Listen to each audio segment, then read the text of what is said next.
Students, कैसे हैं आप? तो आज फिर से हम वे ऑप्टिक्स का क्लास 12 का एक टॉपिक है इंटरफेरेंस ऑफ लाइट, जिसे कहा जाता है प्रकाश का व्यतिकरण। तो इंटरफेरेंस ऑफ लाइट का एक क्वेश्चन बोर्ड एग्जाम में आना बिल्कुल 100% श्योर है। वो क्वेश्चन मैं आपको सुनाता हूँ कैसे आएगा वो। What is interference of light? प्रकाश का व्यतिकरण क्या है? एक्सप्लेन देयर टाइप्स, उनके दो प्रकार जो होते हैं उनका एक्सप्लेन करो। And write the necessary condition to obtain interference, किसी व्यतिकरण की जो घटना होती है उसे कैसे प्राप्त किया जाता है, उसके लिए क्या जरूरत शर्तें होती हैं वो हमें बतानी है। तो ऐसा कोई क्वेश्चन पूरा आ सकता है 4 नंबर के लिए, जिसमें इंटरफेरेंस की डेफिनेशन, उसके टाइप्स और उसके कंडीशंस। तो देखो इंटरफेरेंस होता क्या है, अभी याद हो जाएगा, आप सुनोगे कि जब दो या दो से ज्यादा waves, when two or more than two waves एक साथ मीडियम के किसी पॉइंट पर पहुंचती है, then लाइट की इंटेंसिटी चेंज होती है। तो अब इसको मैं क्या बोल रहा हूँ, when two or more wave reaches to any point in a medium, then intensity of light is changed.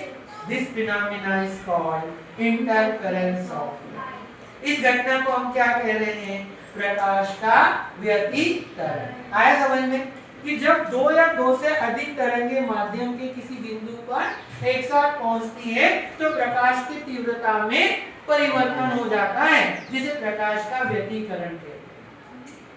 अब ये जो इंटरफेरेंस है ये दो तरह का होता है बच्चों, एक कंस्ट्रक्टिव इंटरफेरेंस और एक होता है डिस्ट्रक्टिव इंटरफेरेंस। आप परीक्षा में ये लिखकर आओगे ना डेफिनेशन, कोई गलत नहीं है कि जब दो या दो से ज्यादा तरंगे माध्यम के किसी बिंदु पर एक साथ पहुंचती है तो प्रकाश की तीव्रता में परिवर्तन हो जाता है, इसे प्रकाश का व्यतिकरण कहते हैं। बिल्कुल याद हो गया है ना? तो यहाँ पर देखो एक समझ लो, पहला प्रकार है कंस्ट्रक्टिव के लिए। देखना ये सोर्स है, ये स्रोत है जहां से किरणें निकल रही हैं वेव के फॉर्म में, क्योंकि हम क्या पढ़ रहे हैं, वेव ऑप्टिक्स। तो देखो पहली वेव निकली इस प्रकार, इसको हमने एरो बना दिया और क्या लिख दिया यहाँ पर, फर्स्ट वेव, पहली तरंग। ऐसी एक तरंग और ले ली। अब दोनों तरंगें देखो एक साथ क्या हो रही है, मैक्सिमम क्रस्ट आ रहा है दोनों के, और दोनों के ट्रफ भी एक साथ। इसी प्रकार दोनों के क्रस्ट एक साथ और दोनों के ट्रफ एक साथ। अब देखो दोनों वेव जो है, पहली वेव और से दूसरी वेव, फर्स्ट और सेकंड, तो पहले का एम्पलीट्यूड अपन मान लेते हैं y1, दूसरे का एम्पलीट्यूड हमने मान लिया।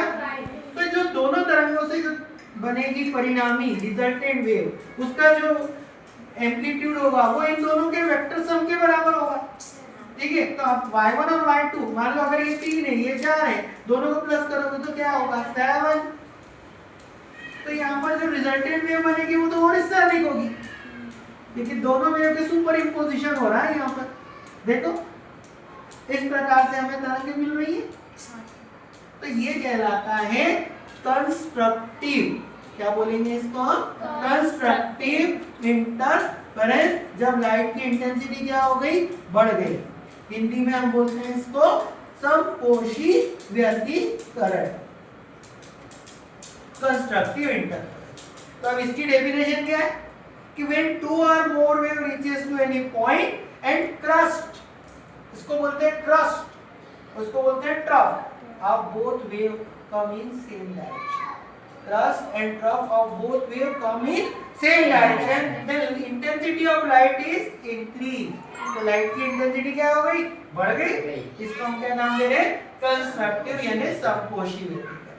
अब आगे देखो, अब डिस्ट्रक्टिव में क्या होगा बच्चों, जैसे ये सोर्स है, अब यहाँ पर पहली वेव निकली इस प्रकार, इसको हमने एरो से बता दिया, ये पहली तरंग है, ध्यान देना इधर। और दूसरी वेव, अब यहाँ पर सेकंड वेव जो होगी वो इसके अपोजिट आ रही है। देखो मतलब पहली का क्रस्ट है, फर्स्ट का क्रस्ट है, ऊपर वाले को क्रस्ट कहा जाता है, और नीचे वाले को ट्रफ कहा जाता है। तो पहले का क्रस्ट है तो दूसरी का क्या है?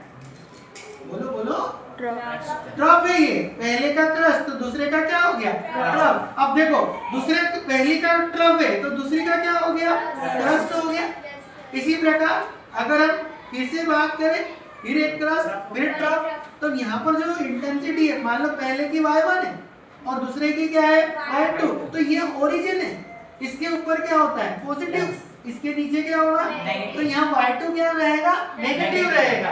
तो यहाँ फॉर्मूला जब बनेगा तो y equal to y1 plus minus y2, minus क्यों लग रहा है? समझ में आया? ठीक है, तो y1 माइनस y2, तो यहाँ पर जो परिणामी होगा, अगर मान लो 4 है और ये 3 है तो ये घटकर कितना हो गया? तो यहाँ 4 और 3 कितने हो गए थे? तो परिणामी तीव्रता क्या हो गई है? कम हो गई है। ये देखो ये रिजल्टेंट वेव बन रही है। तो यहाँ पर जो तीव्रता है वो घट रही है, यहाँ पर तीव्रता क्या हो रही है? बढ़ रही है। तो यही तो इंटरफेरेंस, यही तो इंटरफेरेंस है, यही तो व्यतिकरण है। इसको हम क्या नाम देंगे? इसको हम नाम देंगे डिस्ट्रक्टिव इंटरफेरेंस। हिंदी में बोलते हैं विनाशी, है ना? एक सत्यानाशी होता है और ये विनाशी है ना? ये विनाशी है, तो इसने विनाश कर दिया, इसने क्या किया? तीव्रता को खत्म कर दिया और इसने तीव्रता को बढ़ा दिया। ठीक है, तो यहाँ पर ये दोनों तरह के इंटरफेरेंस समझ में आए आपको। अब आगे और क्या करने वाले हैं अपन?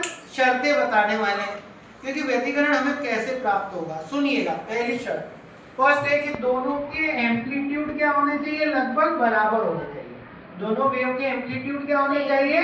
बराबर। एम्पलीट्यूड को क्या बोलते हैं? आयाम। ठीक है, एम्पलीट्यूड बराबर होने चाहिए। दूसरी कंडीशन, फ्रीक्वेंसी सेम होनी चाहिए या कांस्टेंट होनी चाहिए। मतलब अगर इसकी फ्रीक्वेंसी है वही फ्रीक्वेंसी किसकी होनी चाहिए? दूसरी वेव की, तभी तो दोनों के क्रस्ट और ट्रफ साथ साथ मिलेंगे। तीसरी बात, दोनों प्रोपेगेट एक ही डायरेक्शन में करना चाहिए, दोनों की दिशा एक ही होनी चाहिए। ऐसा नहीं कि पहली उधर जा रही है तो दूसरी मेरी तरफ, दोनों एक ही दिशा में प्रोपेगेट करना चाहिए। तीसरी बात, जो सोर्स का जो लाइट है वो मोनोक्रोमेटिक होना चाहिए। मोनोक्रोमेटिक का मतलब होता है एक वर्णी। ठीक है, तो एक वर्णी होना चाहिए। पांचवी बात यह है कि जो सोर्स है वो शुड भी नैरो होना चाहिए, संकीर्ण होना चाहिए। नैरो का मतलब होता है संकीर्ण, ताकि कम से कम किरणें ही गुजरे, तभी व्यतिकरण बहुत स्पष्ट दिखाई देगा, बहुत शानदार दिखाई देगा। मैं तुमको एग्जांपल बताऊंगा। बारिश के दिनों में तुमने सड़क पर ऑयल गिरते हुए देखा होगा, एक रंगीन फिल्म बनती है, वो घटना व्यतिकरण ही कहलाती है। कौन सी घटना है वो? व्यतिकरण इंटरफेरेंस। ठीक है, तो क्या क्या समझ में आया? आयाम बराबर होने चाहिए, आवृत्ति बराबर होनी चाहिए, सेम डायरेक्शन में प्रोपेगेट करना चाहिए और मोनोक्रोमेटिक होना चाहिए और सोर्स कैसा होना चाहिए? नैरो। तो ऐसे बहुत ही अच्छा शानदार क्वेश्चन कंप्लीट हो गया, जिसमें हमने व्यतिकरण क्या है पढ़ा, व्यतिकरण कितने प्रकार का होता है पढ़ा, और क्या क्या जरूरी शर्तें हैं पढ़ा। तो इसी तरह और भी इम्पोर्टेंट आपको क्वेश्चन बताएंगे। थैंक यू, सब्सक्राइब करें।